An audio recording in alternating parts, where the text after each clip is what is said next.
It's a much-awaited moment for Surendra Singh, who was the NSG commando and who directly fought the terrorists in the Taj attack. He killed 2 terrorists, and today is a moment when he's getting justice, where the moment that he has been waiting for as Tahavur Rana arrives in the country. Listen in to the man himself. Sir, जब उस operation को हम याद करते हैं या उस आतंकी हमले को याद करते हैं तो कहीं ना कहीं हम एक घबराहट पैदा होती है कि किस तरीके से 3 दिन के लिए पूरे एक देश को आतंकियों ने अपने इशारों पर नचाया था। किस तरीके से उस ऑपरेशन को अंजाम दिया गया, कहाँ थे आप, आपकी क्या पोजीशन थी? बिल्कुल आप सही कह रहे हैं, हमारे भी रोंगटे खड़े हो जाते हैं उस हमले को जिस तरह से वहाँ देखा, जो मंजर खून ही खून, जिस तरह लाशें वहाँ पड़ी हुई थी। लगभग 166 लोगों को उन्होंने वहाँ पे आतंकवादियों ने मारा था। तो उस समय मैं एनएसजी के कमांडो की टीम में रहता था, स्पेशल एक्शन ग्रुप में था, और हम लोगों को आदेश मिला कि भाई आप लोगों ने जो है ना मुंबई जाना है, क्योंकि वो टीवी पे चलने लग गया था तो हमको भी आभास हो जाता है अब भाई हमारी इसमें आवश्यकता पड़ सकती है। तो वैसे भी एनएसजी रेडी रहती है, 20 मिनट के अंदर मूव कर जाती है मानेसर से, और सीधा हम लोगों को जो है ना एयरपोर्ट पे हम पहुंचे। एयरपोर्ट पे पहुंचने के बाद जो है ना वहाँ तो काफ़ी डिले होता रहा। मैं उन चीज़ों में नहीं जाऊँगा आज क्योंकि बहुत बड़ा दिन है देश के लिए और दुनिया के लिए। और जिस तरीके से देश के प्रधानमंत्री ने और जो ना अमेरिका के राष्ट्रपति ने जो इतने बड़े जो ना साजिशकार जो आतंकवादी को जो है ना उसके अंजाम तक पहुँचाने के लिए जो ये फैसला लिया है, ये आज आतंकवाद पर ही नहीं पाकिस्तान के मुंह के ऊपर भी तमाचा है। और उन लोगों को भी आज बहुत खुशी हो रही होगी, आज मुझे भी बहुत खुशी हो रही है कि जो इतना बड़ा जो जालिम है उसको जो है ना हिंदुस्तान की धरती पर लाया जा रहा है।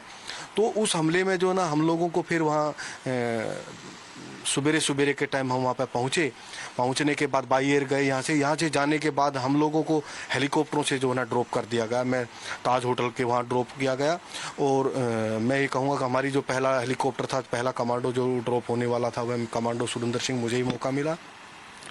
और उस दिन जो है ना मेरा बेटा 3 दिन का था, मेरी घरवाली हॉस्पिटल के अंदर ही एडमिट थी। तो ऐसे हालात में आप लोग सोचते होंगे हर आदमी के ऊपर बहुत ज़्यादा कठिनाई होती है, पर एनएसजी को जो ना पूरा मोटिवेट करके रखते हैं। तो हम लोग के लिए देश सर्वोपरि है, हम देश के लिए जो है ना मरने मिटने के लिए आज भी तैयार हैं, उस समय भी तैयार थे। तो लगातार जो ना नरीमन हाउस का जो ऑपरेशन था वो 15-20 मिनट के अंदर हमारे कमांडो ने जो ना खत्म कर दिया। 2 आतंकवादियों को मार गिराया और सब लोगों को वहाँ पे सुरक्षित बचा लिया। उसमें हमारा एक जो ना हौलदार गजेंद्र जो ना वीर गति को प्राप्त हुआ, और 2 कमांडो को हमारे वहाँ पे चोट लगी, और 2 आतंकवादियों को हमारे साथियों ने आधा घंटा के अंदर ही जो ना ओबराय होटल के अंदर मार गिराया और ओबराय होटल के लोगों को भी बचाया। उसमें हमारे 2 साथियों को जो ना जख्मी होना पड़ा वहाँ पे। और ताज होटल की लड़ाई के अंदर जो हम लड़ रहे थे वो लंबी लड़ाई चली। पहले हमने न्यूट्रंट ताज को क्लियर किया, लगभग वो 22-23 मंजिल का है। उसके बाद जो है ना हम ओल्ड ताज को क्लियर करने लगे। तो आतंकवादी एक जगह से दूसरी जगह भाग रहे थे, हमारे ऊपर फायरिंग करके, आग जला के। तो सिचुएशन को समझना बहुत ही मुश्किल था, क्योंकि मैं आज इस टीवी चैनल के माध्यम से भी सब पत्रकारों को भी नमन करता हूँ, सलूट करता हूँ कि उन्होंने अपनी जान पर खेल के और जो ना इस तरीके से लाइव जो ना उसको दिखाया उस हमले को। जितनी जो ना पत्रकार साथियों की तारीफ करी जाए, जितनी चैनल के रिपोर्टरों की तारीफ की जाए वो कम है, परंतु उससे हम लोगों को नुकसान ये हो रहा था। अगर वो लाइव चलाने से एक आतंकवादी जो पाकिस्तान से गाइड कर रहे थे उससे हम लोगों को नुकसान हो रहा था, पर वो हमारे पत्रकार जो हमारे चैनल वाले साथी भी समझ गए, सरकार भी समझ गई। तो उसके बाद उन्होंने उसको डिले किया, डिले दिखाना शुरू किया। तो ये बहुत अच्छा रहा हम लोगों के लिए। उसके बाद फिर हम लोग लगातार लोगों को निकालते रहे, बहुत सारे लोग अपनी स्टोरी कहानी बताते रहे, बाहर आने के बाद सिचुएशन बताते रहे, हमको गाइड करते रहे। उसी बीच में एक पाकिस्तान से फ़ोन आया कि भाई फलाना रूम में हम रुके हुए, एक महिला रोने लगी और हमको बचाओ, हमको निकालो, और फ़ोन काट दिया। वो फ़ोन बाहर था, बाहर से हम लोगों को मैसेज दिया कि आप 200 कुछ कमरा नंबर है वहाँ इस एरिया में पड़ेगा। अब हमको ये भी पता नहीं था किसी को भी कि कहाँ कमरा है, कहाँ कैसे है, आइडिया से हमको ढूंढना था। अंधेरा था, लाइटें कटी हुई थी, और ऐसी बिल्डिंग मैंने अपनी ज़िंदगी में ऐसी बिल्डिंग में कभी घुस के नहीं देखा। मैं अपनी बता रहा हूँ, बाकी साथियों ने भी नहीं देखा होगा, क्योंकि ना ही हम ऐसे बड़े परिवारों से होते हैं, ना कभी हम 5 स्टार होटलों में कभी गए थे, ना कभी एनएसजी को ऐसी ट्रेनिंग दी जाती थी। मतलब ऐसी बड़ी बिल्डिंगों में नहीं घुमाया जाता था, वैसी छोटी छोटी बिल्डिंगों में ट्रेनिंग चलती रहती थी। और तो फिर जो है ना लगातार हमने निकालना, वहाँ तब हम गए तो आतंकवादी पहले भी ऐसे ही कर रहे थे, उनको पता चलने के बाद वो आगे मिलते थे। पहले भी हमको मैसेज दे रहे थे कि फलाना नंबर से आदमी को निकालो, उससे निकालो, पर उस बार उन्होंने प्री प्लान करके अम्बुश लगा दिया वहाँ पे। उसके चारों तरफ जो ओल्ड ताज का गेट है उसमें ऐसी सीढ़ियाँ चढ़ी हुई हैं, सामने 2 गेट हैं और ऐसे बालकोनी ऊपर बनी हुई है चारों तरफ। तो वो चारों तरफ से उन्होंने फायरिंग शुरू कर दिया। जब हमारी हीट चढ़ने लगी, आगे हमारे सुनील जोधा नाम का लड़का चला हुआ था, फिर सुनील यादव था, फिर मेजर उन्नीकृष्णन साहब थे। तो जब सुनील जोधा को 8-7 गोलियां लगी तो वो जब गिरने लगा तो 2 नंबर पर जो सुनील यादव था उसने पकड़ा, उसकी हिप में 2 गोली लगी, वो दोनों गिरे और मेजर उन्नीकृष्णन साहब डायरेक्ट उसमें जंप कर गए उसके अंदर। वो हम लोगों को बोला कि आप इनको संभालो, मैं आतंकवादियों को देखता हूँ। तो आतंकवादियों के साथ वहाँ लड़ते हुए जो ना मेजर उन्नीकृष्णन साहब वहाँ वीर गति को प्राप्त हुए। हम लोगों ने फायरचंद साहब, लांबा राजवीर साहब, उनको इन सब लोगों को वहाँ से उठाया और जो उनको मेडिकल में भेजा। और आतंकवादियों के ऊपर जैसे हमने अटैक किया, क्योंकि एनएसजी एकमात्र फोर्स ऐसी जो ऑफेंसिव लड़ाई लड़ती, डिफेंसिव लड़ाई नहीं लड़ती, तो आतंकवादी वहाँ से भाग गए। पर उस बीच में वो मेजर साहब का एक रेडियो सेट और जो ना AK-40 उनकी जो MP5 थी वो भी ले गए। उनको एक पर्दे में लपेट के एक सोफे के पीछे शिफ्ट करके चले गए।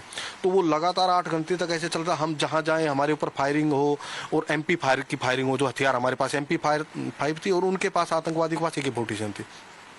तो हमको ये लगा कि भाई मेजर साहब पीछा कर रहा है, पर वो बार बार जब वो हादसा होता था फिर हमको दोबारा वहीं से ऑपरेशन शुरू किया, ढूंढा। तो फिर हमने उनका जो ना पार्थिव शरीर मिला तो उसके बाद सूचना दी बाहर कि भाई ऐसे ऐसे रेडियो सेट भी आतंकवादियों के पास है, अब हम रेडियो सेट के ऊपर भी काम नहीं कर सकते, तो हम अपनी सूझबूझ से काम करेंगे जिस तरीके से हमको रोका ना जाए। हम एक तरफ से लगेंगे और एक तरफ से क्लियर करेंगे। कितने घंटे बाद सर वो रेडियो सेट आपको मिला था? वो उसके 8 घंटे बाद हम लोगों को मिला। और जब तक आप लोगों को मिसगाइड करते रहे? रेडियो सेट तो उन्हीं के पास रहा, पर हमको पता चला कि जो ना मेजर साहब जो है ना शहीद हो गए 8 घंटे बाद। तो लगातार जो ना फिर हमने अपने तरीके से जो ना 13 आदमी की टुकड़ी हम बचे हुए थे, हमने लगातार हम लोगों को निकालते रहे। उसी बीच में 2nd फ्लोर पे जब 4th फ्लोर के ऊपर हमने एक आतंकवादी को मार लिया। वहाँ आपने देखा होगा तंदूर की भट्टी में किस तरीके से आदमरा वो बाहर कूदने की कोशिश की।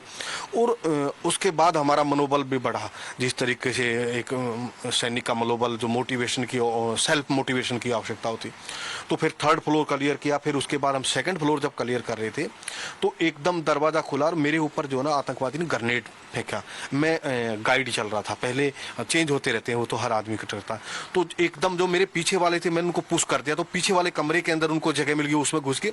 मेरे पास कोई जगह नहीं, ऑप्शन नहीं था, मैं बरामदे में था। मैं बरामदे से डायरेक्ट मैंने जंप किया तो मैं नीचे जंप कर गया। नीचे मैं हैज पे गिरा और गिरते ही मैं नीचे घुसा, तो नीचे घुसते ही बार था। मैं बार के आखिरी उस तक गया, तब तक जो है ना हमारे बंदों ने उनके ऊपर अटैक कर दिया। तो आतंकवादी उस सीढ़ियों से उतरने लगे, वहाँ सीढ़ियाँ थी गेट के साथ, तो उन सीढ़ियों में मैंने भी फायरिंग शुरू कर दिया, मेरे साथियों ने भी। तो एक आतंकवादी को हमने सीढ़ियों मार दिया वहाँ पे। हमारे 2 सीधे नीचे कूद गए और उस बार के पीछे और सीढ़ियों के नीचे उन्होंने पोजीशन ले लिया। मैं अंदर की तरफ था, वो गेट के पास थे। लगातार हमारी फायरिंग चलती रही 1.5 घंटा तक। उन्होंने मेरे ऊपर जो ग्रेनेड थे उन्होंने मेरे ऊपर मारे और उनके पास जो ग्रेनेड थे उन्होंने मुझ पर फेंके। इस बीच में जो है ना गोलियां भी धीरे धीरे कम होती जा रही थी। मैंने सोचा कि भाई अब जो है अब तो मरना है, बचना नहीं। किसी हालत में एक ग्रेनेड मैंने अपने पास रख लिया और मैंने सोचा कि इसका मैं पिन निकाल लूंगा, जैसे आतंकवादियों को नहीं भागने दूंगा किसी भी हालत में। तो उसी बाद में जो है ना फिर हमारी टीम ने पीछे से गेट दीवार निकाल के मुझे बाहर निकाला। बाहर निकालने के बाद जो है ना दोबारा मोटिवेट किया, मुझे इंजेक्शन वगैरह लगाया, पानी वगैरह पिलाया। और मेजर जनरल IG ऑपरेशनल थे हमारे अभय गुप्ता करके, उन्होंने मोटिवेट किया और कहा सुरेंद्र जी आपको अंदर घुसना पड़ेगा और आप अपनी टीम को आप रेडी करिए अपनी हिट को। तो Well, this is one of the many countless such stories of bravery and the fearless fight that was put up by our forces